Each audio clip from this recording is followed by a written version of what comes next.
warahmatullahi wabarakatuh. Jumpa lagi bersama kakak Karika. Kali ini kakak akan bahas materi pembelajaran biologi kelas 10, yaitu tentang Kingdom Plantae. Untuk adik-adik, sediakan pulpen serta bukunya untuk menulis pembelajaran kali ini. Oke? Nah, Kingdom Plantae itu dibagi atas 3 divisi. Ada Bryophyta, Pteridophyta, serta Spermatophyta. Bryophyta itu adalah tumbuhan lumut. Sedangkan Pteridophyta itu adalah tumbuhan paku. Dan Spermatophyta itu adalah tumbuhan berbiji. Sebelum kita mengupas habis itu tentang karakteristik masing-masing divisi ini, kita mengenal dulu apa itu sih Kingdom Plantae. Kingdom Plantae adalah kerajaan tumbuh-tumbuhan. Dia mempunyai ciri-ciri bersifat eukariotik. Artinya, plantae ini mempunyai membran inti, eukariotik. Selanjutnya, Kingdom Plantae itu mempunyai ciri-ciri multiselular. Artinya dia mempunyai banyak sel. Kemudian tumbuhan, dia adalah makhluk hidup autotrof. Artinya tumbuhan ini dapat membuat makanan sendiri. Maksudnya tumbuhan dapat mengubah senyawa anorganik menjadi senyawa organik. Karena apa? Karena tumbuhan punya klorofil atau zat hijau daun, sehingga klorofil bisa digunakan untuk berfotosintesis dengan bantuan cahaya matahari. Kemudian tumbuhan, selnya dia mempunyai dinding sel. Dinding selnya itu mengandung selulosa. Oke? Selanjutnya kita akan bahas karakteristik masing-masing divisi dari Kingdom Plantae. Yang pertama, tumbuhan lumut. Tumbuhan lumut dia termasuk tumbuhan yang tidak mempunyai pembuluh atau dinamakan sebagai Atraceophyta. Sedangkan Pteridophyta, tumbuhan paku atau tumbuhan berbiji, dia mempunyai pembuluh akut seperti xilem dan phloem atau dinamakan sebagai Tracheophyta. Jadi ini juga Tracheophyta. Oke. Tumbuhan lumut merupakan tumbuhan talus, bertalus. Artinya, tumbuhan lumut ini belum mempunyai akar, batang, serta daun sejati. Sedangkan tumbuhan paku dan tumbuhan berbiji merupakan tumbuhan konus. Sudah mempunyai akar, batang, daun sejati. Konus. Oke. Selanjutnya, tumbuhan lumut dia mempunyai spora sebagai alat perkembangbiakannya. Paku juga mempunyai spora, sehingga paku dinamakan juga Cornophyta berspora. Artinya tumbuhan kormus berspora. Sedangkan tumbuhan berbiji tidak mempunyai spora sebagai alat perkembangbiakannya, tapi dia mempunyai bunga dan ada juga yang mempunyai strobilus.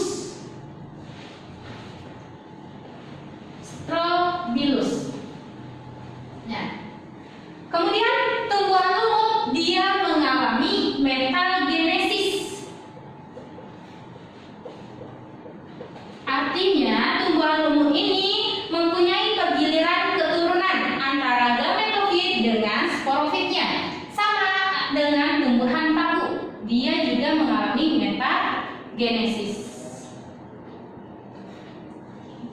Kemudian tumbuhan lumut fase gametofitnya lebih dominan daripada fase sporofitnya. Berbeda dengan tumbuhan paku, fase sporofitnya lebih dominan daripada fase gametofit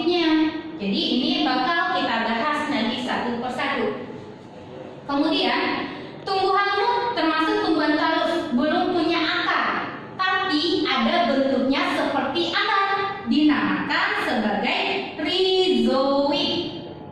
Jadi rizoid bukan akar ya, bentuknya seperti akar. Dia mempunyai fungsi untuk menyerap zat hara dan air dari tempatnya dan sebagai untuk pelekatannya. Nah, kemudian tumbuhan lumut ini dia hidup di tempat yang lembab. Di tempat yang lembab. Contohnya seperti di bebatuan atau di tanah atau di tembok yang lembab. Sedangkan tumbuhan lumut selanjutnya dia merupakan tumbuhan perintis atau tumbuhan pionir. Oke? Artinya sebelum ada tumbuhan yang ada di sana, tumbuhan lumut yang pertama kali dapat hidup di sana. Kemudian kita lihat tumbuhan paku. Tumbuhan paku dia mempunyai ciri khas, dia punya rizoma. Rizoma itu adalah batang yang melintang secara horizontal. Kemudian tumbuhan paku juga ada hidup di tempat yang lembab, ada hidup menumpang dan sebagainya. Kemudian ciri khas tumbuhan paku, dia punya daun muda menggulung. Jadi kalau Anda lihat daun mudanya menggulung, itu adalah tumbuhan paku, dinamakan dengan Circinatus. Oke, jadi ini adalah masing-masing karakteristik dari tumbuhan divisi Kingdom Plantae. Untuk adik-adik silakan catat dulu pembelajaran ini. Kemudian kita akan kupas satu persatu masing-masing divisi ini. Oke. Yang pertama itu tentang divisi Bryophyta atau dinamakan juga sebagai tumbuhan lumut. Nah, ini udah kakak gambarkan tumbuhan lumut. Tumbuhan lumut yang kakak ambil itu adalah tumbuhan lumut sejati. Nah, dia mempunyai dua fase hidupnya, yaitu fase gametofit dengan fase sporofitnya. Yang di bawah itu adalah fase gametofit. Jadi kalau ada lihat ada tumbuhan lumut yang berwarna hijau, yang hijaunya itu adalah fase gametofitnya. Kemudian yang saat dia menghasilkan spora dinamakan fase sporofit. Nah, tadi kita udah melihat juga di tumbuhan lumut ada punya rizoid yang bentuknya seperti akar. Ini adalah rizoidnya. Kemudian ini adalah kotak sporanya atau dinamakan dengan sporanium. Kalau di Zoom gambarnya kira-kira seperti ini. Jadi ini adalah kotak spora, sporanium. Ini adalah tangkainya dinamakan dengan seta. Kemudian ini adalah penutup kotak spora yang namanya operculum. Nah, mana yang spora? Inilah yang sporanya sebagai alat perkembangan atau alat reproduksinya. Oke. Kemudian kita akan membahas itu tentang metagenesis tumbuhan lumut atau pergiliran keturunan tumbuhan lumut. Metagenesis. Jadi metagenesis tumbuhan lumut itu bisa disingkat seperti namanya Ramalzis.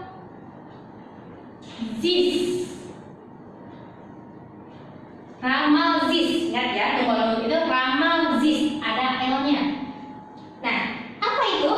Yang pertama, ra. Tumbuhan lumut itu dimulai dengan spora. Ma, spora nanti akan jatuh, dia akan menjadi kecapak, dinamakan sebagai protonema. L, kemudian protonema akan menjadi tumbuhan lumut. Jadi L itu adalah lumut. Kemudian tumbuhan lumut dia mempunyai dua alat reproduksinya. Ada namanya antheridium dan archegonium. arkegonium. Nah, kalau arkegonium kakak sengaja kasih warna merah karena dia menghasilkan CO. Apa itu? Ovum. Sedangkan antheridium dia menghasilkan alat kelamin jantannya, yaitu sperma. Ovum ketemu sperma dia akan menjadi Z, yaitu zigot. Zigot nanti dia akan berkembang menjadi sporogonium. Dan S terakhirnya yaitu dia akan berkembang menjadi sporanium. Ini metagenesis tumbuhan lumut. Spora, dari spora ini sifatnya adalah haploid atau N. Dia mengalami mitosis menjadi protonema. Kalau mitosis berarti sifatnya masih N ya. Protonema akan berkembang menjadi tumbuhan lumut. Tumbuhan lumut dia ada dua alat kelamin, ada antheridium dan arkegonium, menjadi ovum dan menjadi sperma. Ketemu jadi zigot. Zigot. Nah, ini kan masih N ya. Ini N, ini juga N atau haploid. N ketemu N, dia akan menjadi 2N atau dinamakan diploid. Ini juga menjadi 2N dan sporanium juga menjadi 2N. Nanti kotak spora 2N dia akan menghasilkan spora. Dan di sini dia akan mengalami pembelahan yang dinamakan dengan meiosis. Jadi dari 2N menjadi N. Oke? Nah, untuk tumbuhan lumut dia ada antheridium sama arkegoniumnya ini berada dalam satu individu. Dinamakan juga sebagai tumbuhan lumut monoesis. Kemudian monoesis dan ada juga yang dinamakan dengan diesis. Kalau monoesis itu alat kelaminnya atau antheridium dan arkegonium berada dalam satu individu atau dinamakan tumbuhan lumut berumah satu. Sedangkan diesis sebaliknya, antheridium dan arkegonium berada pada individu yang berbeda. Pada individu yang berbeda. Nah, ini dinamakan sebagai tumbuhan lumut berumah dua. Oke, jadi kalau ada ininya satu tumbuhan namanya monoesis ya. Oke, kemudian ciri khas tumbuhan lumut masih ingat? Kalau metagenesis tumbuhan lumut, fase gametofitnya itu lebih dominan. Di sini berada tumbuhan lumut. Saat dia menghasilkan gamet atau alat kelamin, itu yang dinamakan fase gametofit. Jadi gametofit itu lebih dominan. Nah, saat dia menghasilkan spora itu dinamakan dengan fase sporofit. Oke, silakan adik-adik pahami, kemudian silakan catat. Oke, selanjutnya kita akan bahas klasifikasi dari tumbuhan lumut. Di tumbuhan lumut ini dibedakan menjadi tiga. Ada bryopsida, hepaticopsida, sama anthoceratopsida. Kalau bryopsida itu dinamakan sebagai lumut sejati.